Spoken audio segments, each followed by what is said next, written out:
24 jam hari ini. Pemerintah Kota Prabu Muli melalui Dinas Pendidikan dan Kebudayaan dalam waktu dekat kembali merencanakan menggelar proses belajar mengajar secara tatap muka. Untuk melihat kesiapan sekolah tersebut, unsur Porkopimda bersama jajaran DPRD Prabu Muli meninjau dan melakukan monitoring ke beberapa sekolah, baik tingkat SMP dan SMA Selasa kemarin. Dipimpin Sekretaris Daerah, para asisten dan Kepala Dinas Pendidikan serta Kapolres dan Subdenpom dan Yunzifur dan Ketua DPRD beserta anggotanya meninjau sejauh mana penerapan protokol kesehatan saat proses belajar mengajar di SMP Negeri 1, SMA Negeri 2, SMA Negeri 1, dan MTS di Prabu Muli. Karena sebelum belajar tatap muka secara langsung dimulai, standarnya harus benar-benar mengacu pada protokol kesehatan. Penerapan standar protokol kesehatan dalam belajar tatap muka akan terus dipantau setiap minggunya oleh tim monitoring. Menurut Sekretaris Daerah Kota Prabu Muli, Elman ST, pelaksanaan belajar tatap muka harus disertai kekompakan para pendidik, wali murid, dan pengawas dalam hal menegakkan protokol kesehatan.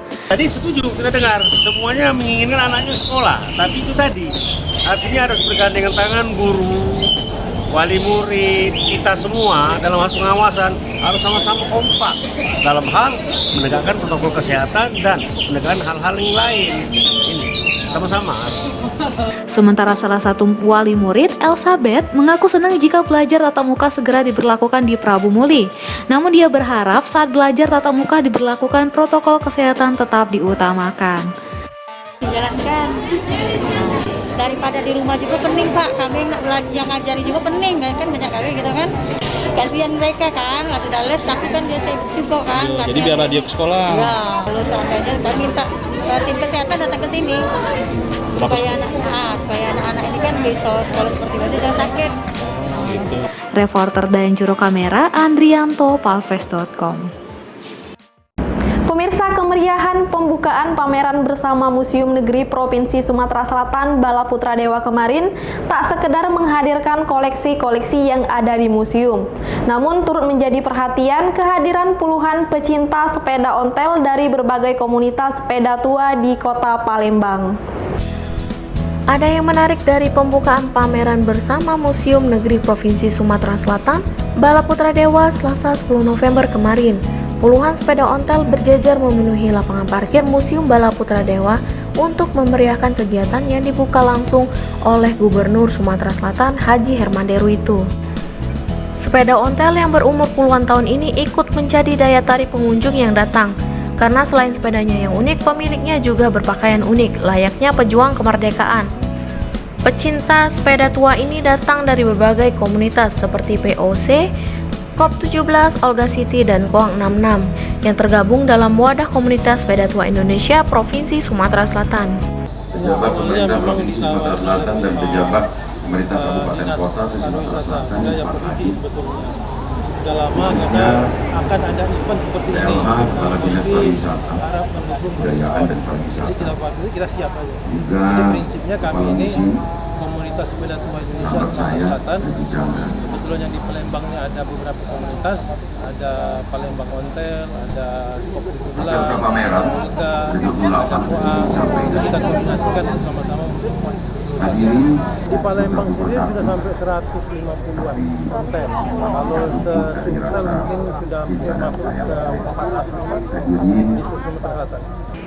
Tapi jangan salah, meski sepeda tua, namun pecinta sepeda ini tak hanya dari kalangan lanjut usia saja, namun juga disukai anak muda.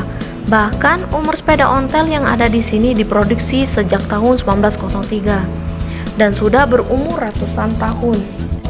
Zulkifli, salah satu pecinta sepeda ontel, mengatakan, komunitas sepeda ontel tak hanya sebagai ajang berkumpul bersama pecinta sepeda tua, namun juga sebagai wadah untuk berbagi kepada sesama melalui kegiatan sosial. Reporter Betanika Susmanda, juru kamera Firyansyah, palfresh.com.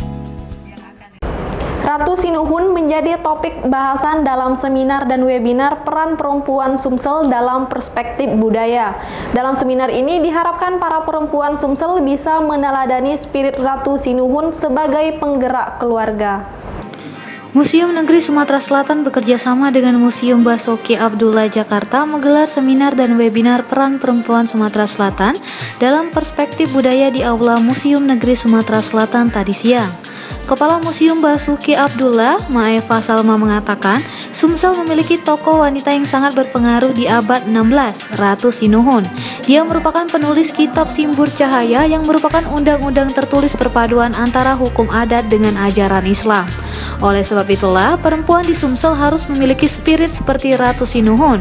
Perempuan di Sumsel harus menjadi penggerak keluarga, baik sebagai ibu rumah tangga, pendidik, dan wanita karir, tetapi tidak menghilangkan harkat dan martabatnya sebagai wanita. Mengapa mengambil tema perempuan? Karena kami Museum Basuki Abdullah saat ini di tahun 2020 memang mengambil tema tentang perempuan.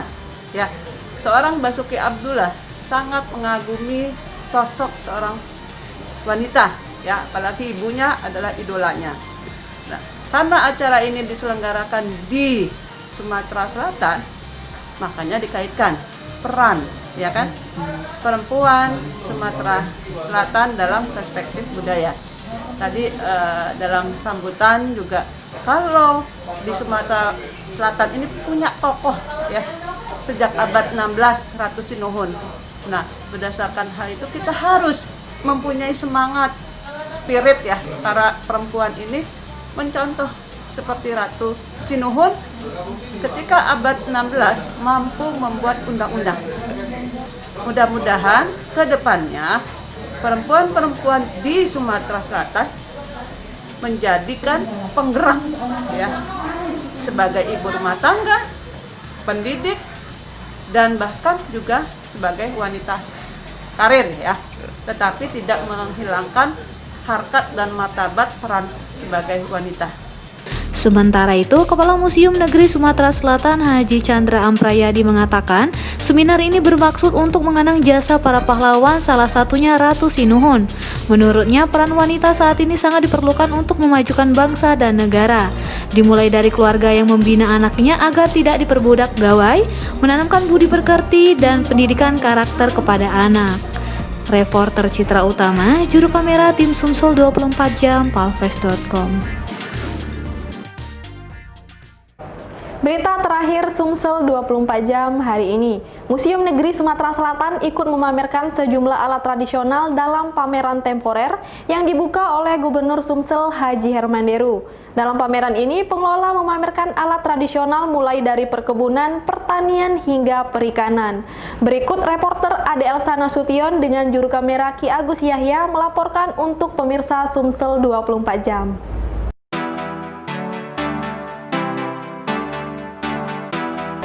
Pemirsa, sekarang saya sedang berada di Museum Negeri Sumatera Selatan Bala Putra Dewa. Seperti kita ketahui, kemarin Gubernur Sumatera Selatan Haji Hermanderu telah membuka pameran temporer di Museum Negeri Sumatera Selatan Bala Putra Dewa. Kali ini, saya akan membedah benda bersejarah di pameran temporer ini. Hari ini saya akan mewawancarai tuan rumah sekaligus yang ikut memamerkan benda bersejarah di pameran temporer ini.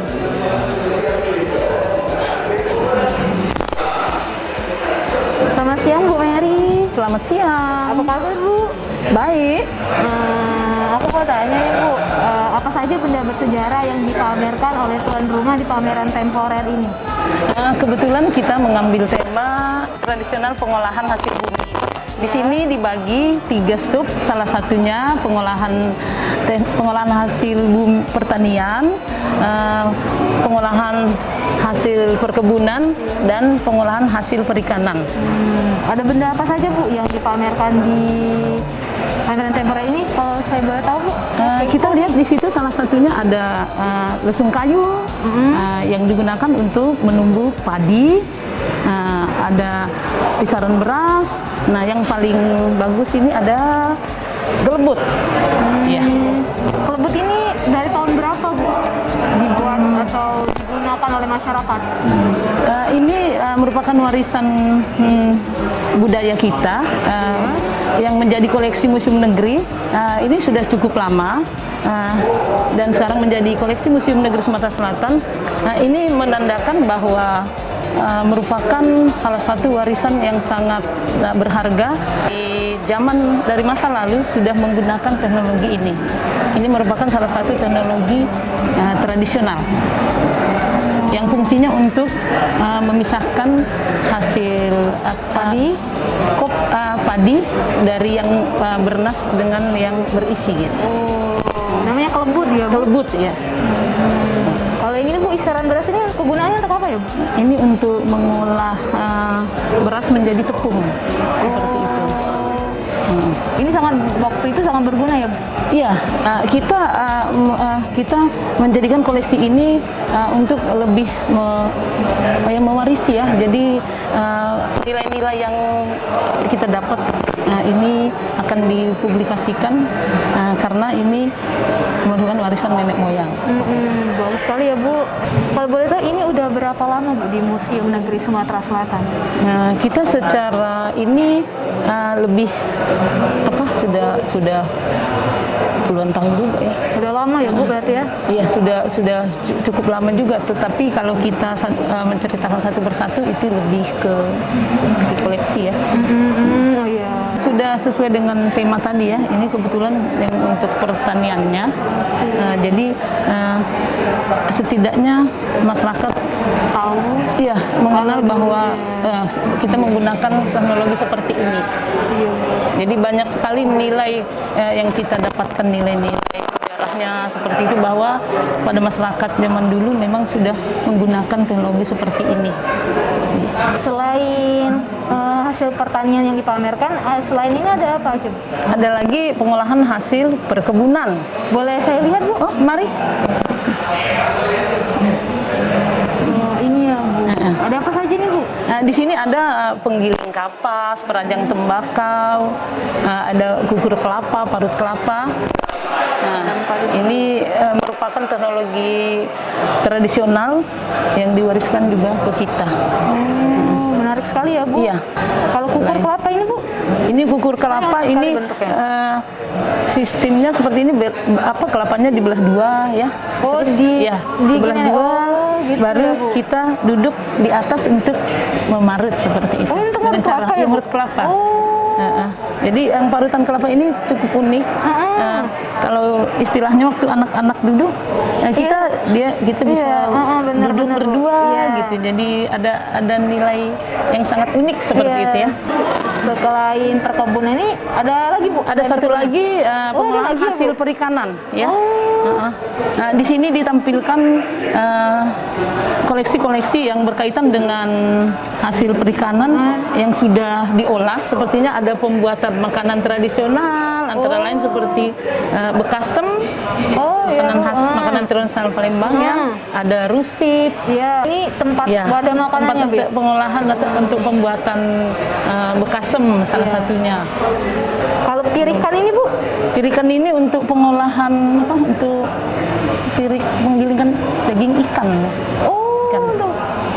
Dulu menggunakan ini ya? Iya. Kita bisa lihat dari bentuknya kan, yang hasil pengolahannya cukup berkualitas, halus, bagus. Itu terlihat juga dari bentuk lubang-lubang yang disusun rapi. Berarti banyak sekali jenisnya. Saya dapat di sini, Bu. Dari yang pertama pertanian, perkebunan, perikanan. Berarti lengkap ya, Bu? Lengkap. Dari pameran ini. Iya. Pameran temporer ini sampai kapan ya, Bu? Saya mau ajak teman-teman saya ke sini, Bu. Dari tanggal 10 sampai 19 November 2020 ya. Oke deh, Bu. Terima kasih ya, Bu. Oke, terima kasih. Sering-sering datang ke museum. Oh, siap, Bu. Baiklah, itu tadi hasil wawancara saya dengan Ibu Mary tentang pengolahan hasil pertanian, perkebunan, dan perikanan. Saya Adelsa Nasution, sampai jumpa. Demikianlah berita Sumsel 24 jam hari ini. Saya Sri Devi, sampai jumpa. Get a little bit of gasoline. Welcome to another crime scene. Get a little bit of gasoline. Welcome to another crime scene. Get a little bit of gasoline. Welcome to another crime scene. Get a little bit of gasoline. Welcome to another crime scene. Get a little bit of gasoline. Welcome to another crime scene. Get a little bit of gasoline.